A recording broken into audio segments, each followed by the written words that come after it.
Bismillahirrahmanirrahim.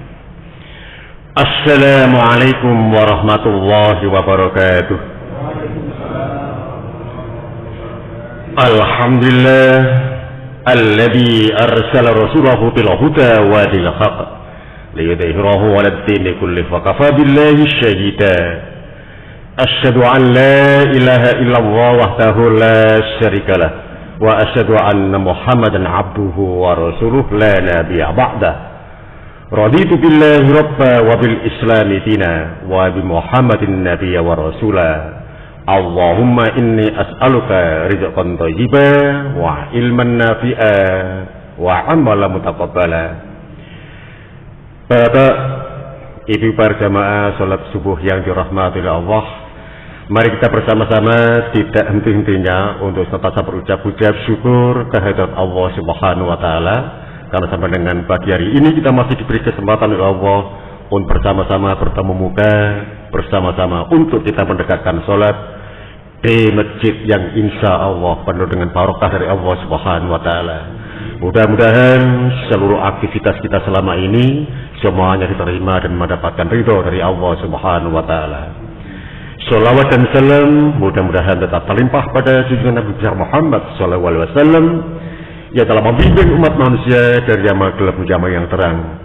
Dan mudah-mudahan selama kita hidup di dunia ini Allah Subhanahu wa taala senantiasa memberikan hidayah untuk kita semua agar kehidupan kita selamat dan bahagia dunia, selamat dan bahagia pula nanti kita di hari akhirat. Amin ya rabbal alamin.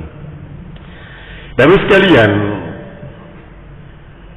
ada beberapa tulisan dari sekian banyak orientalis,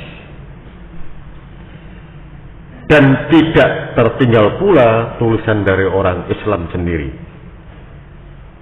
Kita ambil permisalan, ada seorang intelektual Mesir namanya Sayyid Sabiq menulis buku tentang Anasirul Quwwah fil Islam, sumber-sumber kekuatan umat Islam. Ini penting kita ketahui sebab seluruh atau hampir seluruh orientalis sebetulnya sudah membaca kitab itu. Dan kemudian muncul beberapa cabang keilmuan di antara sosiologi modern menyebutkan setidaknya ada 4 kekuatan umat Islam. Ini penting kita ketahui. Nun sewu ya, ini cemangke dititeni. Sebab dari 4 sumber kekuatan itu, jika salah satunya tidak ada, itu artinya 1/4 kekuatan umat Islam habis. Dan ini sangat berbahaya.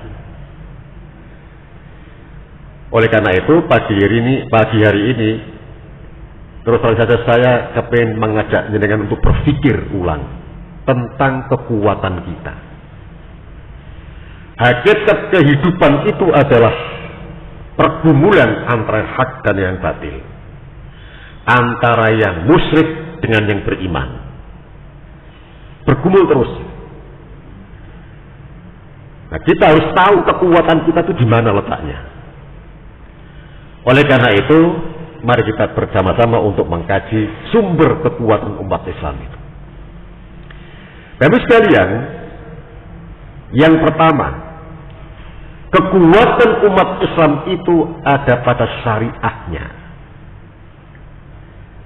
pada ajarannya. Selama umat Islam itu belum paham tentang ajaran yang ia yakini, maka kekuatan umat Islam itu masih rapuh. Banyak di antara kita kemudian, maaf ya, tanda petik, beribadah karena ikut-ikutan, beribadah karena mengikuti tren, mengikuti musim, mengikuti yang populer sekarang itu apa. Tidak lagi mengetahui hakikat daripada syariah ibadah yang kita lakukan selama ini. Nah, ini hati-hati, sebab setiap manusia itu mudah terpengaruh oleh lingkungannya. berpegang pada syariah, berpegang pada ajaran Islam, itu sumber kekuatan yang pertama. Kekuatan itu ada pada bertumpu pada tentang akidah. Islam adalah satu-satunya agama yang bersih dari kemusyrikan. Itulah sumber kekuatan yang pertama. Oleh karena itu jangan sampai nanti hati kita yang akan menjadi supir kegiatan kita, pak, perbuatan seseorang itu mencerminkan hati. Ya, perbuatan seseorang itu mencerminkan hati. Bahkan raut muka kita itu mencerminkan isi hati kita. Gampang-gampangan ngeten, nyuwun sewu nggih, kula ngambil contoh. Hati yang senang memunculkan wajah yang tersenyum, sebab seneng. Guyu niku artine atine seneng. Raut muka akan berbeda jika hatinya sedih. Raut muka akan menangis. Guyu karo nangis jelas beda. Menangis menandakan isi hatinya susah, sedih. Tertawa menandakan hatinya senang. Diriteni. Okay. Oleh karena itu jangan sampai hati kita yang menjadi motor, yang menjadi komando semua kegiatan kita tercemar dari noda-noda kemusyrikan.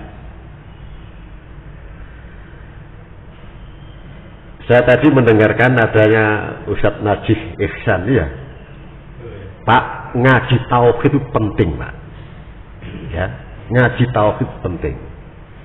Dan Ustadz Najih Ihsan itu topiknya khusus nanti ngaji tentang tauhid. Karena pentingnya ini, dan itu jarang, Pak. Jarang orang sekali berbeliau yang ngaji tentang istiqomah tentang akidah. Karena itu penting. Ya. Kembali pada masalah. Orang Islam itu pada umumnya ya, itu mudah terpengaruh. Kalau terpengaruh bab-bab atau masalah-masalah keduniaan, masalah-masalah terkait dengan budaya, tidak ada masalah, Pak. Dalam ilmu sosiologi dinamakan akulturasi, tidak masalah. Contohnya, kalau kau ngadeg, ya. Alhamdulillah, ya. Matur suwun. Pak, kalau jenengan melihat saya pakai kopiah. Kopiah itu adab mana? Adabnya orang Indonesia. Saya pakai baju ini jenis gulu Cina. gulu Cina. Jelas ketok teko Cina. Saya pakai serban. Adabnya orang mana, Pak? Adabnya orang mana? Timur Tengah. Pakai kafayeh. Iya. Nah, saya pakai sarung. Adabnya mana? Orang India. Dalam tubuh saya ini berpadu sekian banyak budaya. Jenengan pakai celana adat Eropa. Kopiah iku ono sing ireng, ono sing putih, ono sing kelir-kelir, warna-warni. Tidak masalah jika itu yang menjadi satu. Akulturasi itu budaya. Tetapi yang nantinya akan menjadi sangat berbahaya apabila kemudian yang muncul adalah perpaduan dua akidah, campur baur keyakinan. Ini namanya sinkritisme atau sinkritisme. Ini sangat berbahaya, Pak. Dan ini di Indonesia sangat banyak. Sebelum saya perhatikan dulu ya, perhatikan dulu. Coba ini. Kita jangan gagal paham, Pak. Ini hanya contoh, ya, hanya contoh. Coba saya bukakan ini. Jangan bandingkan sendiri. Saya tidak usah berkomentar. Bandingkan, ini agama Hindu. Coba, ini kan orang Islam Pak. Coba, agama Hindu dibanding mirip. Ya kan?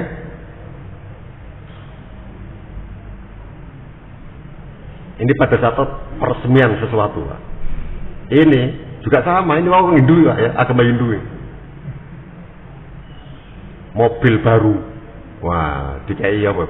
Air suci katanya. Ini juga lihat ini. Bandingkan ya. Mirip. Ini sangat berbahaya, Pak. Yang lebih parah lagi, ono larung sesajen ke laut. Sing dilarung ndase kerbau. Sing donga mudin Islam. Orang Hindu mengatakan iku dudu Hindu sebab sing donga wong Islam. Wong Islam ngomong iku dudu Islam, Islam ora ono ajaran larung ke laut. Dadi Hindu ora, Islam ora, agama anyar, Pak. Ini sangat berbahaya. Ini noda-noda kemusyrikan. Padahal sumber kekuatan Islam itu adalah akidah yang kokoh, terjauh dari noda-noda kemusyrikan. Titipeni. Ini salah satu contoh, Pak. Banyak, masih banyak ini contohnya. Ya. Nah, saya tutup ya. Iki ngono masjid, duduk biskop ya. Tutup. Saya hanya memberitahukan bahwa itu fakta di masyarakat kita. Ini bulan November ya. Habis ini Desember. Saya akan tunjukkan noda-noda kemusyrikan berikutnya. Saya tidak usah berkomentar banyak, jenengan lihat sendiri nanti ya. Jenengan baca sendiri, nilai sendiri. Saya tidak akan berkomentar. Zaman maos piyambak. Paham maksudnya? Bertahun-tahun kita berucap lam yalid walam yulad. Sejak kecil kita masih SD, bahkan masih TK, diajari oleh ustaz-ustazah kita. Lam yalid walam yulad. Lam yalid walam yulad, kita yakini sudah mendarah mendaging. Allah tidak beranak dan tidak diperanakkan. Keyakinan kita seperti itu. Namun di akhir tahun kita mengucapkan selamat atas kelahiran anak Allah. Sebuah kontradiksi yang sangat nyata. Paham maksudnya ini? Wis ora usah dikomentari macam-macam. Dibaca ini kita akan paham maksudnya. Ini jangan sampai terjadi, Pak. Keyakinan kita tentang surat Al-Ikhlas, Pak, menaik jenengan waos Quran surat Al-Ikhlas, Pak. Ciri-ciri Al-Quran itu dapat dilihat dari nama surat itu. Contoh ini. Dinamakan surat Al-Baqarah sebab di dalamnya dikisahkan tentang penyembelihan sapi betina. Dikatakan Ali Imran sebab di dalam surat itu mengisahkan keluarga Imran yang melahirkan Siti Maryam. Siti Maryam melahirkan Isa. Dikisahkan dalam surat Ali Imran. Maka disebut dengan surat Ali Imran. Disebut Quran surat Al-Maidah sebab apa? Sebab di dalamnya itu bercerita tentang hidangan-hidangan yang halal dan yang haram. Wes saiki Al-Ikhlas. Jenengan waos Al-Ikhlas. Kulhu. Qul huwallahu ahad, Allahu somad, lam yalid wa lam yulad wa lam yakul lahu kufuwan ahad. Ora ono kata-kata ikhlas. Tapi di situ suratnya dinamakan surat Al-Ikhlas. Ikhlas itu artinya murni. Ya, murni. Kalau kita beribadah ikhlas karena Allah, itu artinya murni karena Allah, tidak ada tendensi macam-macam. Karena Quran surat Kulhu itu mengajarkan tentang kemurnian akidah, maka surat itu disebut dengan surat Al-Ikhlas. Ini sudah menjadi keyakinan Allah itu esa, titik, tidak koma lagi, titik. Allahu somad, titik. Lam yalid walam yulad, Allah tidak beranak dan tidak diperanakkan, titik lah. Orang tapi-tapian. Sudah menjadi darah daging kita keyakinan itu, mendarah mendaging. Tapi sangat disayangkan, banyak di antara kita kemudian pada akhir tahun menyebutkan selamat atas kelahiran anak Allah. Kontradiksi, Pak. Ini masalah akidah lah. Pentingnya di situ. Padahal sumber kekuatan umat Islam itu ada pada akidah, keyakinan seorang Islam. Kita lanjutkan. Sekarang dalil-dalil yang tersangkut tentang itu, ya. Ala lillahi dinul khalis. Ingatlah, hanya kepunyaan Allah lah agama yang bersih dari syirik. Quran surat Az-Zumar. Wa ma arsalnaka illa kaffatan linnas basyira wa nadhira walakinna aktsaran nas la ya'lamun. Dan kami tidak mengutus kamu wahai Muhammad melainkan kepada umat manusia seluruhnya sebagai pembawa berita gembira dan sebagai pemberi peringatan, tetapi kebanyakan manusia tidak mengetahui. Ya. Berikutnya lah, Islam adalah agama yang dimenangkan atas semua agama. Pak, jelek-jelek begini saya mengikuti perkembangan Islam dunia. Pekan ini ada apa dengan Muslim di Eropa, saya ikuti, Pak. Pekan ini ada apa dengan Muslim di Amerika, saya ikuti. Sekarang ini, Pak, banyak sekali gereja-gereja yang kosong dari jamaah. Itu di Eropa, Pak. Saya tidak bicara Indonesia, ya. Kita tidak bicara Indonesia, di Eropa. Banyak sekali gereja-gereja ditinggal oleh umatnya. Bahkan wali kota yang ada di Inggris sekarang, banyak wali kota yang beragama Islam, berbondong-bondong masuk Islam. Tanpa peperangan, tanpa mengangkat senjata, suatu saat Muslim akan menguasai Eropa. Sebab di sana itu, Pak, masyarakatnya masyarakat literatis, literasinya muncul. Islam tidak lagi dilihat dari penganutnya, tapi Islam dilihat dari ajarannya. Benten loh, Pak, ya. Kalau kita nanti menilai Islam dari umat Islam, subhanallah, ono wong Islam kok nyolongan, ngoten enggak? Ono wong Islam kok kumuh, ono wong Islam kok gak patek jujur, ono Islam kok koruptor.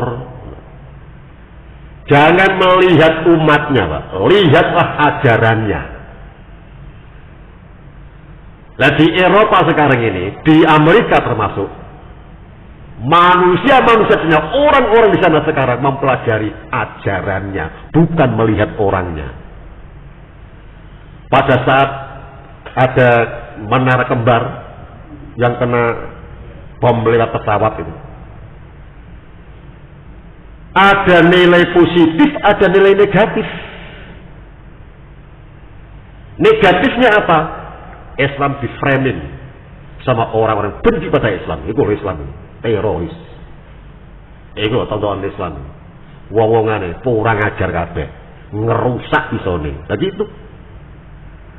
Tapi orang-orang Eropa, orang-orang Amerika tidak berhenti di situ. Dia bertanya, sakjane ajaran Islamku yo opo sih? Nah gitu. Masa kok terus merusak-merusak ngono carane? Ajaran itu yo opo? Dipelajari, Pak. Banyak sekarang orang-orang belajar tentang Islam, membaca kitab suci Al-Quran, membaca sunnah-sunnah Rasul, membaca sejarah Rasul.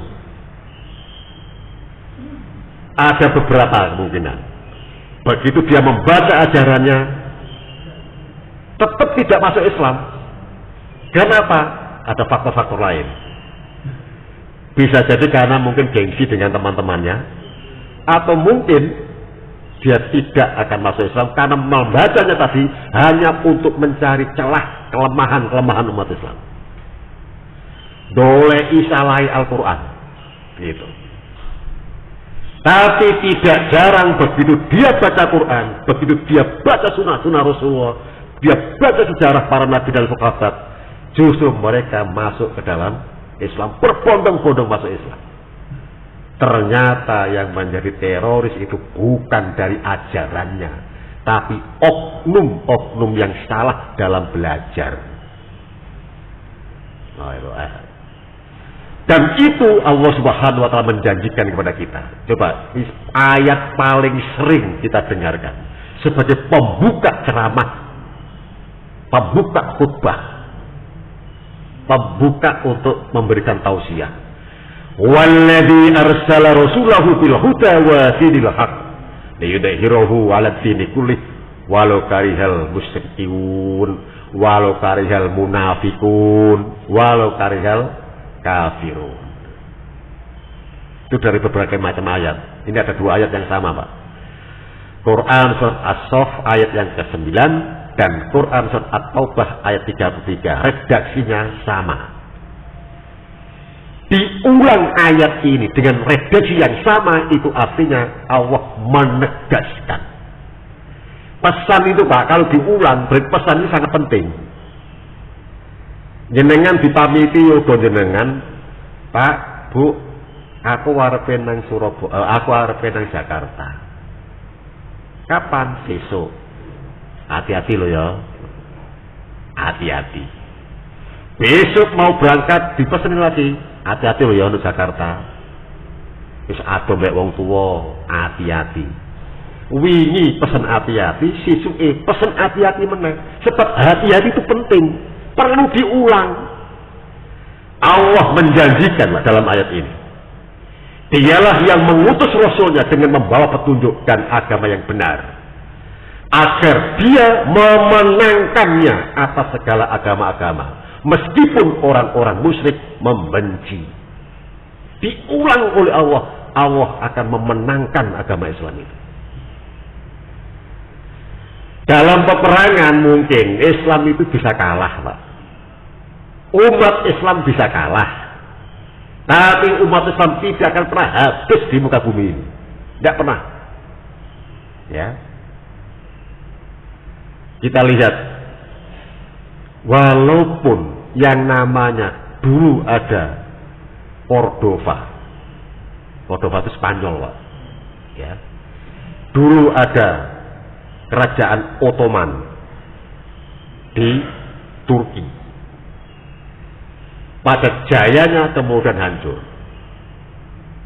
Ya. Tapi Islam tidak habis, Pak. Tidak habis. Pindah ke negara lain. Ya.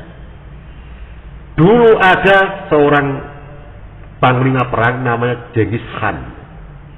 Tentara Mongol membabat habis orang-orang Islam yang ada di Timur Tengah. Tepatnya di Iran, Irak. Ya.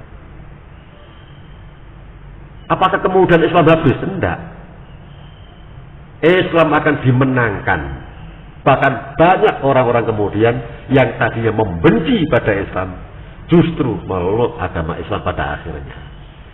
Nah, ini janji Allah, ya. Kita bertingkat. Islam adalah agama yang mengatur seluruh kehidupan manusia. Lalu sekalian, seluruh aktivitas kita harus kita orientasikan ke negeri akhirat. Dieling-eling ya. Semua aktivitas kehidupan kita saat di dunia harus berorientasi akhirat. Harus bernilai ibadah. Pak, makan itu tidak ada urusan selera, ya. Makan itu tidak hanya urusan isi perut, tapi kita umat Islam, makan itu adalah urusan agama. Sehingga agama mengatur, Pak, mana makanan haram, mana makanan halal. Orang Islam akan senantiasa cerdas dalam berpikir. Jika ditanya mengapa kita makan, kira-kira jawabnya apa? Pak, opo sampean mangan? Jawabnya apa? Luwe Pak, lapar Pak, lesu ngono. Tapi seorang muslim yang cerdas tidak begitu Pak jawabannya. Tidak seperti itu jawabannya. Orientasinya ke akhirat. Saya makan supaya badanku kuat untuk beribadah. Begitu Pak. Makanya Rasul itu tidak makan kecuali kalau dalam keadaan lapar. Kalau toh beliau itu makan, tidak akan berhenti sebelum kenyang. Sebab yang ia makan itu nantinya tujuannya, orientasinya ke negeri akhirat. Saya makan supaya badanku kuat untuk beribadah. Mesti begitu jawabannya. Apa sama mangan? Lesu Pak. Lho kabeh ngono. Ya, subhanallah, yo nggih. Wong Islam jawabane ngono, wong Nasrani ya jawabane ngono, wong Hindu ya jawabane ngono.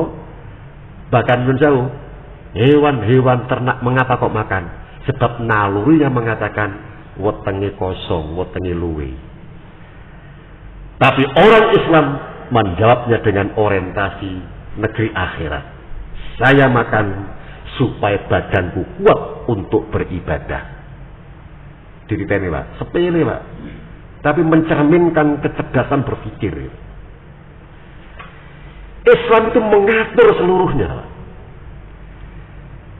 Pak. Nyun sewu, mlebet masjid ono aturane Pak. Wonten aturane. Orang masuk masjid itu sudah berkali-kali saya sampaikan. Orang masuk masjid itu orang atau insan yang sangat mulia di hadapan Allah Subhanahu wa taala.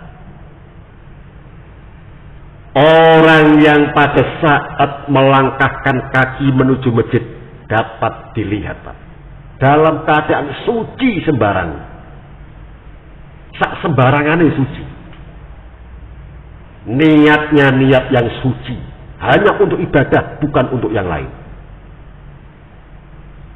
Kita duduk di sini nih Pak, orientasinya ke akhirat. Kita duduk di sini mencari perbekalan sangu ke negeri akhirat. Diniatkan ibadah. Dening ku ono mangane. Iku ngono efek samping. Ya. Nah, gitu. Jadi orientasi ke negeri akhirat. Kita nanti pada saat pergi ke masjid, pakaian kita pakaian suci, badan kita badan yang suci, masuk ke tempat yang suci, diatur di dalam memasuki masjid ini. Nyun sewu ya, nyun sewu. Saya sedikit cerita masalah masjid. Ten Surabaya niku wonten masjid ingkang unik. Takmirnya Pak, itu mengangkat petugas khusus. Apa tugasnya? Petugas ini hanya berdiri di pintu masjid, nontok, niteni, neliti wong sing mlebu masjid.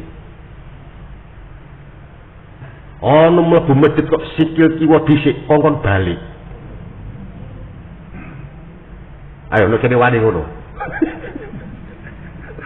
Ya, jadi petugas ini berdiri di depan di pintu masjid. Pokoknya ono wong mlebu masjid, sikil kiwa dhisik, kok balik. Mas, iki masjid, sampean mau mlebu ning sikil kiwa dhisik. Sikil tengen Mas. Ndonga dhisik. Ana aturane doa masuk masjid. Maka di pintu masjid Pak, itu dikasih stiker isinya doa masuk masjid. Mau nggak mau berdiri dulu, lihat itu, baca, baru masuk. Ono wong mlebu masjid kok langsung lungguh, kongkon ngaget. Pak, iki duduk gerdu. Sampeyan kudu sholat tahiyatul masjid dhisik. Ngiling ngoten, Pak. Ya. Sampai dengan duduknya, Pak, diatur, Pak. Nyuwun sewu nggih, nyuwun sewu. Kula praktekaken nggih. Wong mlebu masjid, Pak. Lungguhe ngeten, Pak. Nyuwun sewu nggih. Duduknya seperti duduk rakyat. Segalu kan. Ya, segalu kan. Subhanallah. Saya karena di situ mengadakan riset penelitian. Keluar silo kan? Silo. Ditegur, Pak. Mas, ini duduk boleh kan boleh. Coba, luar biasa. Ini wani loh. Ya, luar biasa. Jadi nggone itu khasiat awal. Orang itu, ya nanti antara dalam kitab Riyadhus Shalihin disebutkan ada memang duduk yang terlarang di dalam masjid. Kalau praktekkan, logo senjata itu dia terus. Ini doa yang terdapat, duduk yang terlarang dalam masjid. Menyatukan dua lutut setara dengan dada dan melihat tangan. Tidak boleh. Tapi Jumatan akeh wong ini. Ya. Nah, di sini diatur. Oh, kemana sing senjata ya? Kok mulai kan?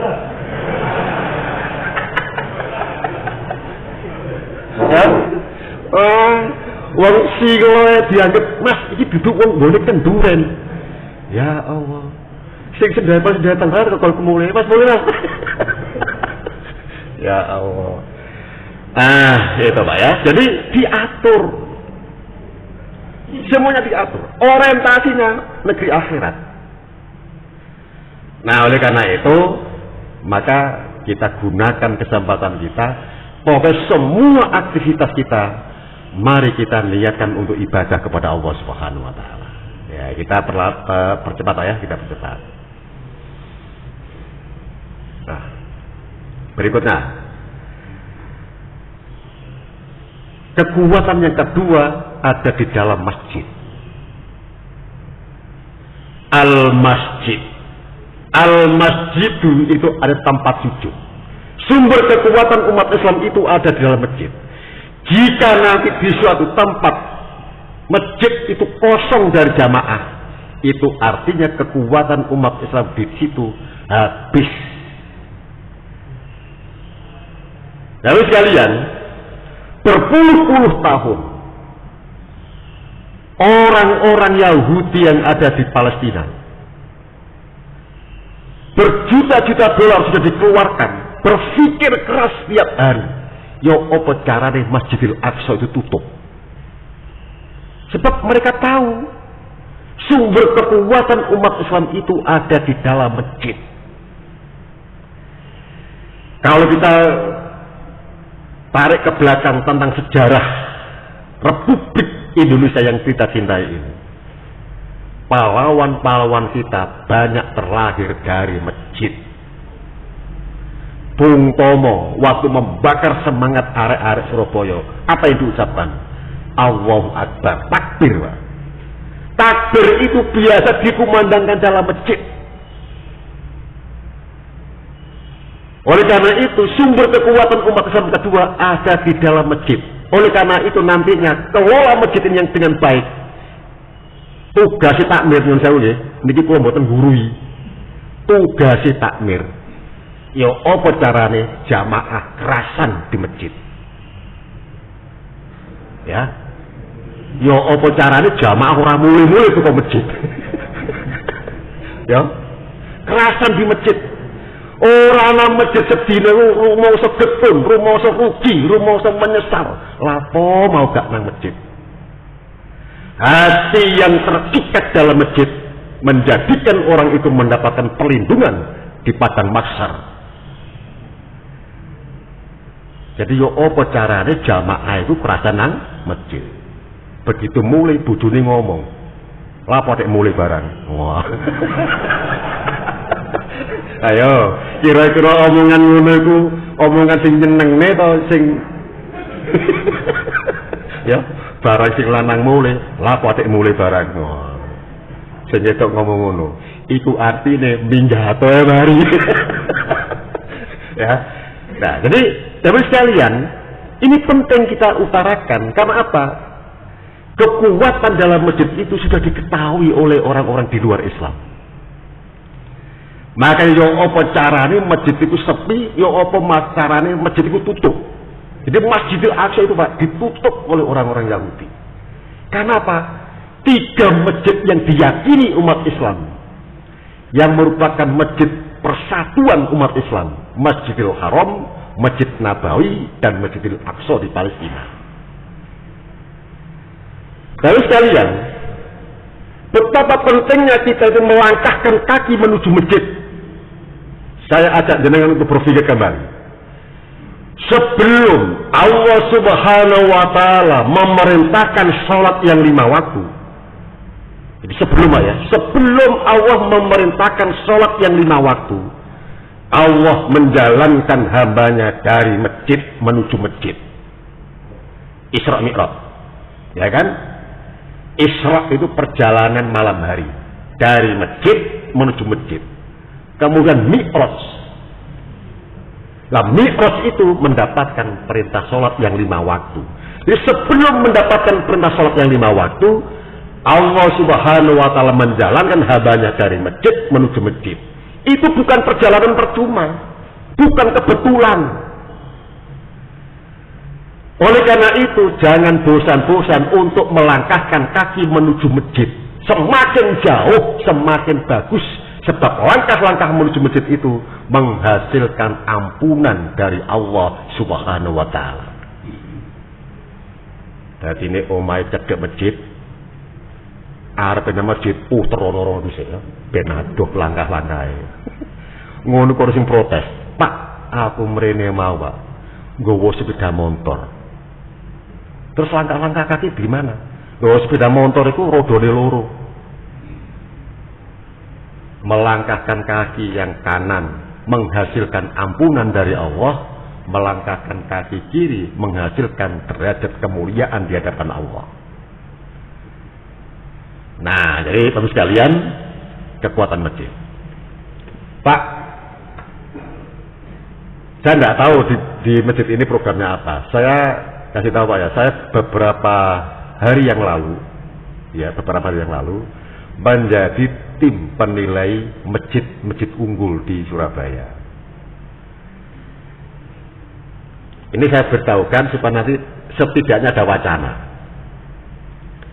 Ada di Surabaya itu masjid yang takmirnya berusaha keras supaya jamaah tetap makmur masjidnya, makmur jamaah. Setiap tahun takmir mengumrohkan jamaahnya yang paling aktif. Wah, diagendakan nanti. Sini sudah ada. Mengumrohkan jamaahnya yang paling aktif. Aktif apa? Ya aktif sembarangnya. Aktif dalam sholatnya. Aktif juga ikut untuk memikirkan ide-ide segar untuk masjid. Utamanya jamaah sholat subuh. Satu, unik. Yang kedua, ada masjid itu yang menampung anak-anak yang matanya buta untuk dididik membaca Al-Quran Braille. Nah itu perlu Pak, itu unik. Ya, unik. Kalau masalah Jumat berkah wakai Pak sana. Oke. Ada lagi tuh di Kalilom, masjid ini masjid remaja. Kegiatannya menyantuni 100 janda. Tak mirip dulu rondo-rondo. Di data. Ya, nanti ada menyantuni 100 janda. Itu kegiatan rutin tiap bulan. Ya kan unik. Ini upaya untuk memakmurkan masjid, memakmurkan pula kehidupan bermasyarakat. Masyarakatnya beruntung ada masjid di situ. Merasa nyaman, merasa senang ada masjid di situ. Masjid sekarang berorientasi memberi sesuatu pada masyarakat. Nah gitu ya. Kita lanjutkan. Innama ya'muru masajidallahi man amana billahi wal yaumil akhir wa aqamas shalah wa ataz zakah wa lam yakhsha illallah. Hanyalah orang yang memakmurkan masjid Allah ialah orang-orang yang beriman kepada Allah. Tidak ada tendensi macam-macam memakmurkan masjid karena kita yakin iman pada Allah. Masjid itu rumahnya Allah. Makanya setiap masuk ada aturannya. Diatur sedemikian rupa sebab itu rumah milik Allah. Sudah barang tentu orang yang biasa memakmurkan masjid, dia beriman kepada hari akhir. Orientasinya hanya untuk negeri akhirat. Dia tetap menegakkan sholat, menunaikan zakat, dan tidak ada yang ditakuti kecuali Allah Subhanahu wa Ta'ala. Itu merupakan ciri dari orang beriman. Rahasia orang beriman dibongkar oleh Allah Subhanahu wa Ta'ala. Orang beriman itu ada ikatan dengan masjid. Maka dalam sabda Rasulullah yang lain disebutkan, jika ada orang itu pulang balik dari rumah menuju masjid, saksikan dialah orang yang beriman kepada Allah dan hari akhir. Kita lanjut. Dalam lintasan sejarah Islam, masjid adalah pemegang peranan penting dalam hubungannya dengan membangkitkan umat Islam. Sebelum Allah memerintahkan ibadah salat, peristiwa Isra Mi'raj, Allah menjalankan hambanya dari masjid menuju masjid. Subhanalladzi asra bi 'abdihi lailan minal masjidil haram ilal masjidil aqsa. Jadi Maha suci Allah yang telah memperjalankan hambanya pada suatu malam dari Masjidil Haram ke Masjidil Aqsa. Subhanallah, Masjidil Haram itu luar biasa Pak. Saya hanya berharap kepada Allah, mudah-mudahan yang hadir yang di sini, semua yang hadir di masjid ini, mudah-mudahan diberi kesempatan oleh Allah untuk umroh dan haji. Subhanallah, kalau nanti jenengan masuk Masjidil Haram, Pak, Ka'bah itu nangisor. Jadi masuk Masjidil Haram, turun, Ka'bah itu nangisor. Sebab Ka'bah itu dulu dibangun oleh Nabi Ibrahim alaihissalam di lembah namanya Bakka, ya Makkah itu. Jenenge lembah itu dikelilingi bukit. Ya, dikelilingi bukit. Lah bukit-bukit itu sekarang menjadi masjid. Sehingga nanti jenengan masuk dari pintu manapun, begitu masuk, hakikatnya kita di atas bukit, Pak. Turun ke Ka'bah itu nangisor. Jenengan melihat Ka'bah, kula yakin jenengan akan mular, nangis jenengan. Meneteskan air mata. Pak Mariati waktu ke sana menangis ya? Ya, Pak, orang melihat Ka'bah itu bisa meneteskan air mata. Pemenang tawaf, Bismillah, Allahu Akbar, dan mau pulang pada saat tawaf wada, menangis Pak. Padahal Ka'bah itu elek jadi Pak. Kotak rodok penceng. Sisi kiri itu ada yang 9,5 meter, ono sing 10 meter. Rodok penceng. Dukure hampir 15 meter, 14 meter, 75 cm. Ya, rodok penceng. Sebab Nabi Ibrahim aku gawe ku ora ono meteran, ora ono siku. Dadi watu ditumbuk selesai. Tapi pengaruhnya luar biasa. Begitu kita melihat meleleh air mata ini. Ora ono ceritane wong nontok Borobudur nangis ora ono. Wong nontok Prambanan nangis ora ono, tapi nontok Ka'bah nangis wae. Mengapa demikian? Sebab Ka'bah itu dibuat dasarnya dasar keimanan, ketakwaan dan keikhlasan. Jenengan bangun masjid ini Pak, dasari iman, ikhlas, takwa kepada Allah. Maka masjid ini akan menjadi masjid yang punya pengaruh pada jiwa orang lain. Itu masalahnya. Ya, kita persingkat Pak, sudah waktunya habis ya. Ketika Rasulullah Muhammad SAW pergi ke kota Mekah untuk hijrah ke kota Madinah, dulu namanya Yasrib. Rasulullah berhenti. Jadi nanti kalau jenengan ke sana, ya, 3 mil atau 5 kilometer sebelah selatan kota Madinah itu ada masjid namanya Masjid Taqwa. Dusunnya namanya Kuba. Rasulullah saat hijrah dari kota Mekah ke kota Madinah, sebelum memasuki kota Madinah, dia berhenti di dusun itu, mendirikan masjid. Itulah masjid pertama yang didirikan oleh Rasulullah SAW. Namanya Masjid Taqwa, dusunnya namanya Kuba. Coba, di tengah-tengah perjalanan mulia yang bernama hijrah, Nabi tidak membangun jaringan-jaringan politik, enggak. Tidak membangun jaringan-jaringan bisnis. Yang dibangun oleh Allah, Rasulullah adalah masjid. Sebab Rasulullah paham, di masjid itulah nanti sumber kekuatan umat Islam. Oleh karena itu, harus sekalian, tanamkan pada anak-anak kita untuk mencintai masjid, untuk senantiasa rutin melangkahkan kaki menuju masjid. Kita lanjut. Nah, inilah ya fungsi masjid zaman Rasul sebagai tempat sholat wajib, sebagai pusat dakwah dan pendidikan. Ya, dieling-eling Pak. Masjid zaman Rasul juga berfungsi sebagai tempat mendidik, berfungsi seperti al-madrasah atau sekolahan. Ya, berikutnya Pak, masjid itu tempat musyawarah. Rasulullah pada saat akan perang, semisal perang Khandaq. Khandaq itu parit, ya. Yaman akan diserbu oleh orang-orang kafir Quraisy, kota Madinah dibikin parit. Di sekeliling kota Madinah digali, Pak. Supaya apa? Supaya orang-orang kafir Quraisy Mekah itu tidak bisa masuk ke Madinah dengan gampang. Maka dibikin parit.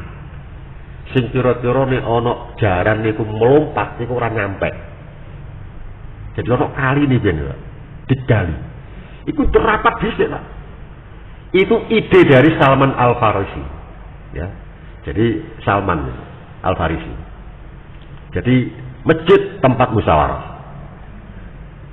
Masjid juga tempat untuk mengobati orang-orang yang habis perang kena luka. Maka masjid berperan seperti rumah sakit, ngobati wong sing loro-loro itu ya. Nah, harus sekalian, masjid juga digunakan untuk aktivitas sosial, menyantuni fakir miskin, gitu ya. Pembagian ghanimah, ghanimah itu rampasan perang. Jadi waktu perang seluruh peralatan perang, senjata-senjata, onta, kuda, bahkan pasukan-pasukan musuh yang tertawan dinamakan ghanimah. Dikumpul kabeh nang masjid. Terus dibagi. Jadi masjid sebagai tempat sosial membagi ghanimah. Nah, harus sekalian, serambi masjid juga digunakan untuk ahli sufah, yaitu orang yang tidak punya tempat tinggal untuk dibina. Makanya sebagai seperti hanya panti. Nah, sekarang permasalahannya apa? Di zaman modern sekarang ini, fungsi-fungsi masjid zaman Rasul diambil alih. Wis supaya salate ora terganggu, sing biasa belajar nang masjid dibangunkan bangunan khusus untuk belajar. Dibangunkanlah madrasah-madrasah, sekolah-sekolahan terpisah dengan masjid. Wis supaya masjid itu gak nggone wong loro sing kena luka dan sebagainya, wis ngene dibangunkan bangunan khusus untuk mengobati orang sakit. Dibangunkanlah rumah sakit. Itu ada efek negatifnya, Pak. Kalau yang dirawat, kalau yang belajar dalam masjid, subhanallah, niatnya murni, Pak. Merawat orang sakit, niatnya murni, ora ono tedeng aleng-aleng, ora ono istilah bisnis. Nah, begitu diambil alih, ono rumah sakit dhewe, ono madrasah sekolahan dhewe. Akibatnya apa? Agar lembaga-lembaga mengambil alih fungsi itu tidak menjadi lembaga yang korup. Saiki Pak, subhanallah, ojo loro nek gak duwe duit. Ya. Ojo loro nek gak duwe duit. Pada saat kita mengantarkan pasien ke rumah sakit, tidak segera dirawat, ditakoni dhisik, iki sapa sing tanggung jawab? Ngoten. Opname bayar dhisik. Ya.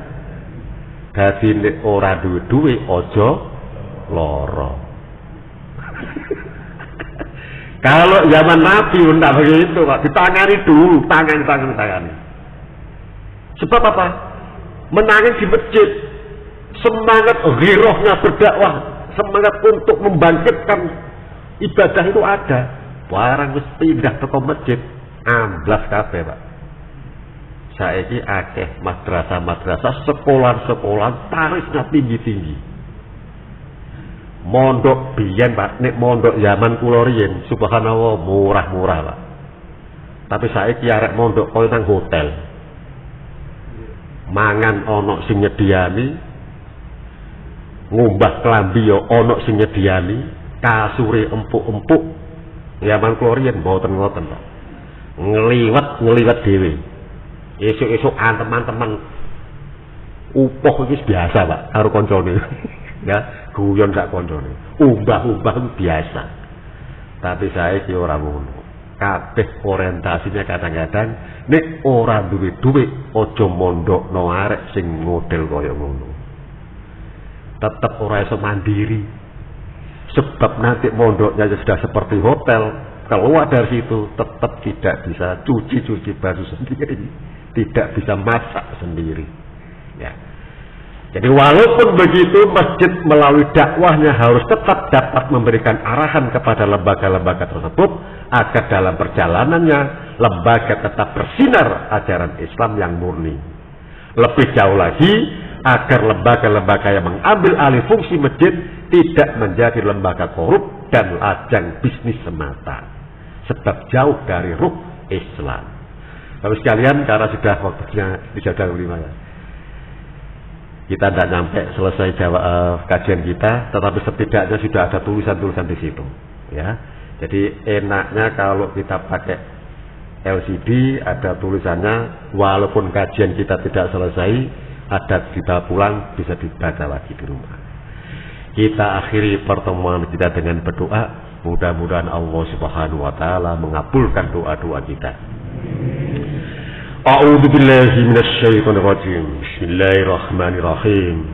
Innallaha wa malaikatahu yusholluna 'alan nabi. Ya ayyuhalladzina amanu shallu 'alaihi wa sallimu taslima.